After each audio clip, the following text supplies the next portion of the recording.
ఇప్పుడు కొద్దిమందికి ఉన్న డౌట్స్ గురించి మాట్లాడదాం సార్. ఎందుకంటే నేను చాలా మంది ఆండ్రాలజిస్టులతో కూడా ఇంటర్వ్యూ చేస్తా ఉంటాను. కింద వచ్చేసి ఫర్ నవీన్ ఇంటర్వ్యూస్ అని చెప్పేసి నా కాంటాక్ట్ నెంబర్ స్క్రోల్ చేస్తుంటా.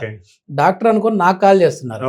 వాళ్ళు అడిగిన క్వశ్చన్స్ ఏంటంటే, సార్ మాకు హార్ట్ అటాక్ వచ్చింది, దాని తర్వాత కొన్ని రకాల మెడిసిన్స్ ఇచ్చారు, ఈ సార్బిట్రేట్ లాంటివి కూడా మేము వాడుతూ ఉన్నాము, బ్లడ్ థిన్నర్స్ వాడుతున్నాము, దీని తర్వాత నుంచి మాకు సెక్సువల్ లైఫ్ అనేది సరిగా లేదు, శృంగారంలో పార్టిసిపేట్ చేయలేకపోతున్నాం అంటున్నారు. అంటే హార్ట్ అటాక్ కి వాడే మెడిసిన్స్ వాడడం వల్ల ఏమైనా సెక్షువల్ లైఫ్ అనేది డ్యామేజ్ అవుతుందా? లేదండి. Okay okay. సో బేసికల్లీ మీరు ఏ టాబ్లెట్ దేనికి వాడుతున్నారు అనేది తెలుసుకోవాలి. అది చాలా మందికి తెలియదు. ఓకే. డాక్టర్ రాసిచ్చినాడు వాడుతున్నాం, మీకు దేనికి రాసిచ్చాడు? ఒకటి కొలెస్ట్రాల్ తగ్గినీకి ఉంటుంది, రెండు మన బ్లడ్ థిన్నర్స్ ఉంటాయి. ఈ రెండు ఇంపార్టెంట్.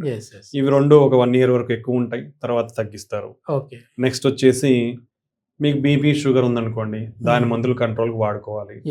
నెక్స్ట్ మనకు గుండె వీక్ ఉందనుకోండి, దానికి కొన్ని మందులు ఉంటాయి. మీరు వాడే మందులు దేనికి వాడుతున్నారు అనేది తెలుసుకోవాలి. సో మీ హార్ట్ ఫంక్షన్ బాగుండి మీరు బ్లడ్ థిన్నర్స్ కొలెస్ట్రాల్ అన్ని వాడుకుంటే మీరు రెగ్యులర్గా మీరు పార్టిసిపేట్ చేసే దాంతో వాడుకోవచ్చు. కానీ మీకు కొన్ని టాబ్లెట్స్ ఇస్తారు, ఏంటివి? సార్బిట్రేట్, మీరు అన్నట్లు సార్బిట్రేట్. ఈ సార్బిట్రేట్స్ తో పాటు కొందరు సెక్షువల్లీ యాక్టివ్ ఉండడానికి వేరే టాబ్లెట్స్ వాడితే మాత్రం జాగ్రత్తగా ఉండాలి. రెండు వేసుకుంటే ఏమవుతుందంటే బీపీ పడిపోయే అవకాశం ఉంటుంది. కాబట్టి మీరు అట్లాంటివి ఏదన్నా అదర్ మెడికేషన్ వాడేటప్పుడు సెల్డోనాఫిల్ సిట్రేట్ లాంటివి వాడకూడదు. ఎందుకంటే మీకు ఈ సార్బిట్రేట్, ఎన్టీజీ, నైట్రోగ్లిజరిన్ ఉన్నప్పుడు మీరు వాడితే బీపీ డ్రాప్ ఎక్కువ అంటే మీకు రిస్క్ ఎక్కువ ఉండే ఛాన్స్ ఉంటుంది.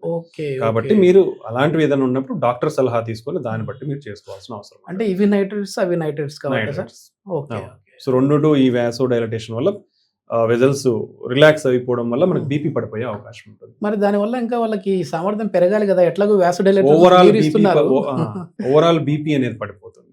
అప్పుడు వాళ్ళకి కళ్ళు తిరగడము, సో బీపీ పడిపోయినప్పుడు రిస్క్ పెరిగే అవకాశం ఉంది. మళ్ళీ మీకు హార్ట్ ఫెయిల్యూర్ రావడం, హార్ట్ పంపింగ్ ఎఫెక్ట్ అవ్వడం, ఇట్లా జరిగే అవకాశం ఉంటుంది. కాబట్టి అది పర్టికులర్లీ డాక్టర్ సలహా తీసుకొని మీరు ఫాలో అవ్వాల్సి ఉంటుంది. బట్ అదర్వైజ్ మీరు స్టంట్ వేయించుకున్న తర్వాత మీ సెక్షువల్ లైఫ్ లో మీరు యథావిధిగా పార్టిసిపేట్ చేసుకోవచ్చు. అంటిల్ అన్లెస్ అదర్ ప్రాబ్లమ్స్, వేరే ప్రాబ్లమ్స్ ఏం లేకుండా. ఇప్పుడు హార్ట్ అటాక్ వచ్చిన వాళ్ళకి మహిళల్లో మనం చూస్తే సార్, మెనోపాజ్ తర్వాత అంటే ఆఫ్టర్ 40 years లో వాళ్ళలో కూడా, అంటే మగవాళ్ళ కంటే ఆడవాళ్ళలో హార్ట్ అటాక్స్ తక్కువ వస్తుంటాయని చెప్పేసి వింటా ఉన్నాం. కానీ అది వాస్తవం కాదు అని చెప్పేసి మీలాంటి డాక్టర్ చెప్తున్నారు. ఎవరైనా సరే వాళ్ళ లైఫ్ స్టైల్ అనేది సరిగా లేకపోతే హార్ట్ అటాక్ వస్తుంది.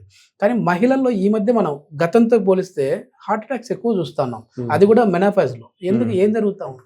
సో యూజువల్ గా ఫీమేల్స్ లో ఈ హార్మోనల్ చేంజెస్ అనేది ఉంటాయి కాబట్టి ఆ పీరియడ్ లో, ట్రాన్సిషన్ పీరియడ్ లో కొంచెం రిస్క్ ఉండే అవకాశం ఉండొచ్చు. అండ్ సైమల్టేనియస్లీ ప్రతి ఒక్కరిలోనూ ఇర్రెస్పెక్టివ్ ఆఫ్ ద జెండర్, అంటే మనకు సంబంధం లేకుండా బీపీ, షుగర్, కొలెస్ట్రాల్స్ అనేది కూడా ఎక్కువ అయిపోతా వస్తున్నాయి. So and even female smoking is increasing simultaneously. So and sleep disturbances, lack of activity, physical activity తక్కువ ఉండడము, నెక్స్ట్ ఒబెసిటీ, ఊబకాయం ఎక్కువ ఉండడము యూజువల్ గా ఆడవాళ్ళలో. సో ఈ కారణాలతో ఆడవాళ్ళలో కూడా హార్ట్ అటాక్స్ అనేది ఎక్కువగానే చూస్తా ఉన్నాం. సో వీళ్ళు కూడా వాళ్ళ ఆరోగ్యాన్ని, అంటే వెయిట్ మెయింటెనెన్స్ అనేది ఇంపార్టెంట్. ఎందుకంటే వీళ్ళు మగవాళ్ళకి వచ్చే సింటమ్స్ వీళ్ళకి ఉంటాయి సార్? ఉంటాయి, కానీ వీళ్ళలో కొంచెం ఎటిపికల్ సింటమ్స్ ఉంటాయి. అంటే లక్షణాలు కొంచెం డిఫరెంట్ గా, అంటే టిపికల్ గా ఈ ఛాతీ నొప్పి రావడం అనేది తక్కువ ఉంటుంది ఫీమేల్స్ లో. వాళ్ళలో ఎక్కువగా ఆయాసం వచ్చే అవకాశం ఉంటుంది, అంటే ఊపిరి పీల్చుకోవడంలో ఇబ్బంది ఎక్కువ, ఈజీగా అలసిపోవడం ఉండే ఛాన్స్ ఉంటుంది. లేదంటే మనకు ఈ నొప్పి అనేది కూడా ఛాతిలో కాకుండా భుజం నొప్పి, గొంతు నొప్పి ఈ విధంగా వచ్చే అవకాశం ఉంటుంది.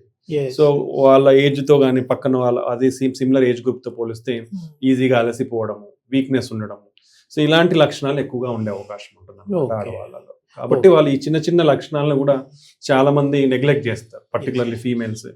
ఈ మనకి ఏదో వర్క్ చేసినాం కాబట్టి, ఇంట్లో అంత ఎక్కువ వర్క్ ఉంది కాబట్టి ఈజీగా కలిసిపోతున్నాము, సో ఇట్లా నెగ్లెక్ట్ చేసే అవకాశం ఉంటుంది. కాబట్టి అలాంటి చిన్న లక్షణాలు కూడా నెగ్లిజెన్స్ లేకుండా వాళ్ళ లక్షణాలు ఉన్నప్పుడు దానికి ప్రాపర్ గా చూపించుకోవడంతో వాళ్ళు కొంచెం సేఫ్ సైడ్ ఉండే అవకాశం.